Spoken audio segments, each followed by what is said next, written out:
जे मुंडेंच्या अडचणी वाढण्याची शक्यता आहे। उच्च न्यायालयानं कृषी साहित्य खरेदी धोरण का बदललं यावर राज्य सरकारला विचारणा केली आहे। याबाबत 2 आठवड्यात उत्तर देण्याचे निर्देश दिलेत। राजेंद्र म्हात्रे यांनी दाखल केलेल्या याचिकेवरच्या सुनावणीच्या दरम्यान मुंबई उच्च न्यायालयाच्या नागपूर खंडपीठानं उत्तर सादर करण्याचे निर्देश दिले। 23 ऑक्टोबर 2023 ला राज्याचे तत्कालीन कृषी मंत्री धनंजय मुंडे यांनी निर्देश देऊन डीबीटी योजना बंद केली आणि सरकारकडून कृषी साहित्य खरेदीचा निर्णय घेतला होता। बाजार मूल्यापेक्षा कमी किमतीत कृषी साहित्य विकत घेण्याची संधी असताना सरकारनं जास्तीची किंमत मोजत कृषी साहित्य खरेदी केल्याचा दावा याचिकेत करण्यात आला। यावरून मुंबई उच्च न्यायालयाच्या नागपूर खंडपीठानं राज्य सरकारला उत्तर सादर करण्याचे निर्देश दिले।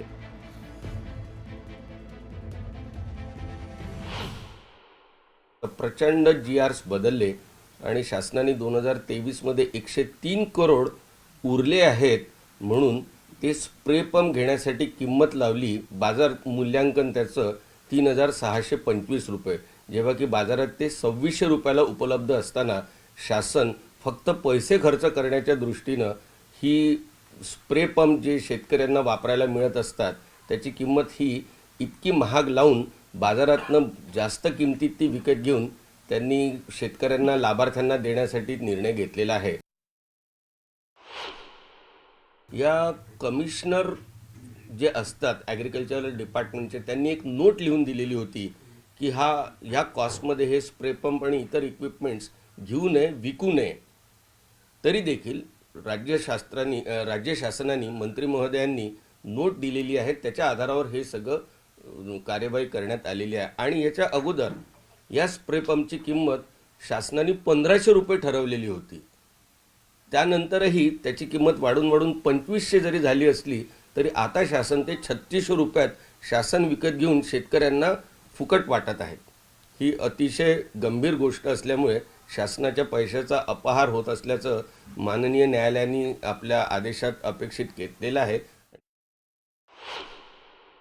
उच्च न्यायालयामध्ये जेव्हा एखादी कुठली केस होते किंवा पिटिशन होते तेव्हा उच्च न्यायालय सरकारला जे काही बाबी विचारतात सरकार योग्य वेळी त्याचे योग्य उत्तर देत असतं।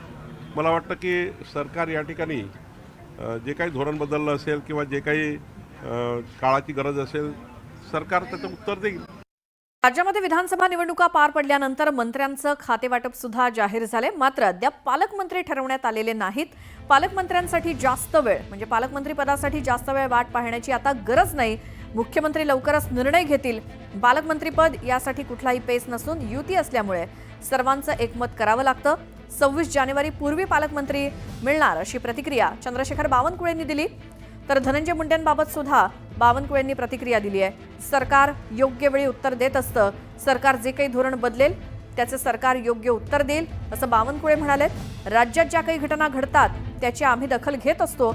मुंबई सुरक्षित आहे, मुंबई पोलीस अलर्ट असतात असं बावनकुळे म्हणाले।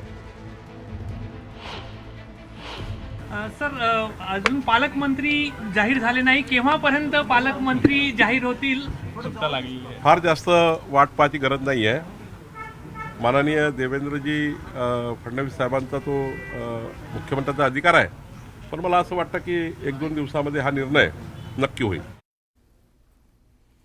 दुसरीकडे मंत्री धनंजय मुंडेंच्या अडचणी वाढण्याची शक्यता आहे। उच्च न्यायालयानं कृषी साहित्य खरेदी धोरण का बदललं यावरती राज्य सरकारला विचारणा करण्यात आली।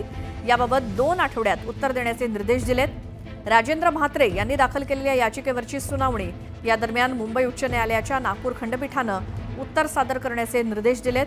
23 ऑक्टोबर 2023 ला राज्याचे तत्कालीन कृषी मंत्री धनंजय मुंडे यांनी निर्देश देऊन डीबीटी योजना बंद केली होती आणि सरकारकडनं कृषी साहित्य खरेदीचा निर्णय घेतला होता।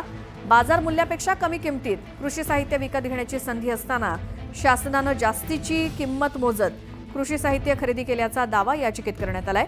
यावरूनच मुंबई उच्च न्यायालयाच्या नागपूर खंडपीठानं राज्य सरकारला उत्तर सादर करण्याचे निर्देश दिलेत। प्रचंड जीआरस बदलले आणि शासनाने 2023 मध्ये 103 करोड उरले आहेत म्हणून ते स्प्रे पंप घेण्यासाठी किंमत लावली। बाजार मूल्यांकन त्याचं 3625 रुपये, जेव्हा की बाजारात ते 2600 रुपयाला उपलब्ध असताना शासन फक्त पैसे खर्च करण्याच्या दृष्टीनं ही स्प्रे पंप जे शेतकऱ्यांना वापरायला मिळत असतात त्याची किंमत ही इतकी महाग लावून बाजारातनं जास्त किमतीत ती विकत घेऊन त्यांनी शेतकऱ्यांना लाभार्थ्यांना देण्यासाठी निर्णय घेतलेला आहे. या कमिशनर जे असतात ॲग्रिकल्चरल डिपार्टमेंटचे त्यांनी एक नोट लिहून दिलेली होती की ह्या कॉस्टमध्ये हे स्प्रे पंप आणि इतर इक्विपमेंट्स घेऊ नये, विकू नये. तरी देखील राज्य शासनाने मंत्री महोदयांनी नोट दिलेली आहे, त्याच्या आधारावर हे सगळं कार्यवाही करण्यात आलेली आहे. आणि याच्या अगोदर या स्प्रे पंपची किंमत शासनाने 1500 रुपये ठरवलेली होती.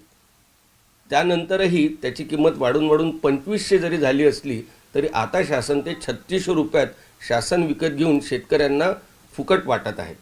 ही अतिशय गंभीर गोष्ट असल्यामुळे शासनाच्या पैशाचा अपहार होत असल्याचं माननीय न्यायालयाने आपल्या आदेशात अपेक्षित घेतलेलं आहे. नाही, उच्च न्यायालयामध्ये जेव्हा एखादी कुठली केस होते किंवा पिटिशन होते तेव्हा उच्च न्यायालय सरकारला जे काही बाबी विचारतात सरकार योग्य वेळी त्याचे योग्य उत्तर देत असतं. मला वाटतं की सरकार या ठिकाणी जे काही धोरण बदललं असेल किंवा जे काही काळाची गरज असेल सरकार त्याचं उत्तर देईल. पुढची बातमी, वाल्मिक कराडवरचे खोटे गुन्हे मागे घ्या या मागणीसाठी बीडच्या केज तालुक्यातील राजेगाव येथे कराड समर्थक आक्रमक झालेत. नानासाहेब चौरे असं या समर्थकाचं नाव असून तो दिव्यांग आहे आणि 1 तासापासून पाण्याच्या टाकीवरती चढून आंदोलन सुरू असून खोटे गुन्हे मागे घेतल्याशिवाय खाली उतरणार नाही असा आक्रमक पवित्रा त्याने घेतलाय.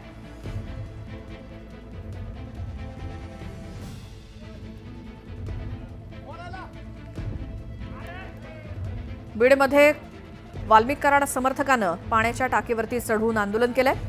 वाल्मिक कराडवरचे खोटे गुन्हे मागे घ्या या मागणीसाठी बीडच्या केज तालुक्यातल्या राजेगाव इथे वाल्मिक कराड समर्थक आक्रमक झालेत. नानासाहेब चौरे असं या समर्थकाचं नाव असून तो दिव्यांग आहे आणि गेल्या 1 तासापासून पाण्याच्या टाकीवरती चढून त्याचं आंदोलन सुरू आहे.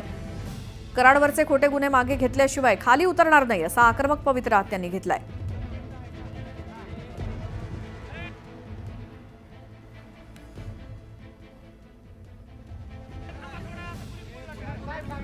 बीडच्या अंबाजोगाई शहरातल्या टिळकनगर भागामध्ये गोळीबार झाल्याची घटना समोर आली आहे. जमीन आणि संपत्तीच्या वादातनं हा गोळीबार झाल्याची प्राथमिक माहिती मिळाली आहे. सुदैवानं या घटनेमध्ये कोणतीही जीवितहानी झाली नाही.